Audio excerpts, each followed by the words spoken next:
Hello, everyone. Welcome back to Quick English, where we make learning English quick, fun, and practical. I'm your host, Kelly, and I'm here with Kyle. Today, we're tackling a skill that can boost your career and confidence, business presentation skills in English. That's right. Presenting in English can feel overwhelming, but with the right structure, vocabulary, and delivery, you'll sound polished and professional. In this video, we'll show you How to structure your presentation, key phrases for engaging your audience, tips to deliver your message with confidence. Let's start with the structure of a presentation.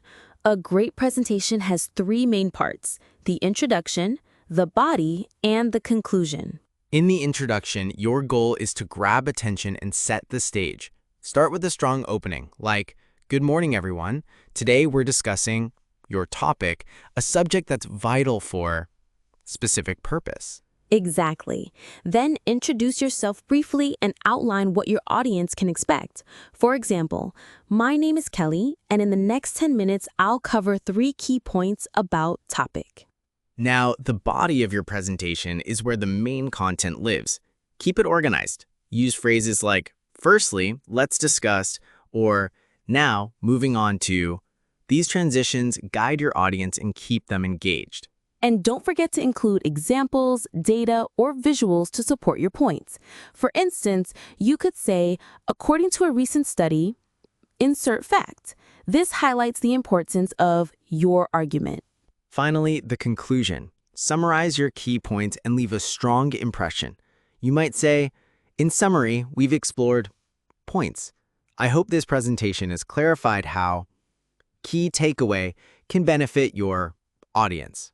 Now that we've covered structure, let's talk about delivery. Confidence is key. Stand tall, make eye contact, and vary your tone to keep your audience interested. And practice using engaging language. For example, instead of saying, "This is important," try, "This could transform the way we approach topic."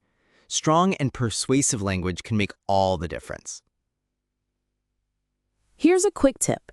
Use rhetorical questions to involve your audience. For example, have you ever wondered why problem happens? It gets them thinking and makes your presentation more interactive. Great tip. Lastly, don't forget to prepare for questions. If you're unsure of an answer, it's okay to say, "That's a great question. I'll follow up with more information after the presentation." That's a wrap on today's lesson. Practice these tips and you'll ace your next business presentation in English. Before you go, here's your challenge. Share your favorite presentation tip or phrase in the comments. We'd love to hear from you. Don't forget to like, subscribe to Quick English, and hit the bell icon so you don't miss our next lesson. See you soon. Bye!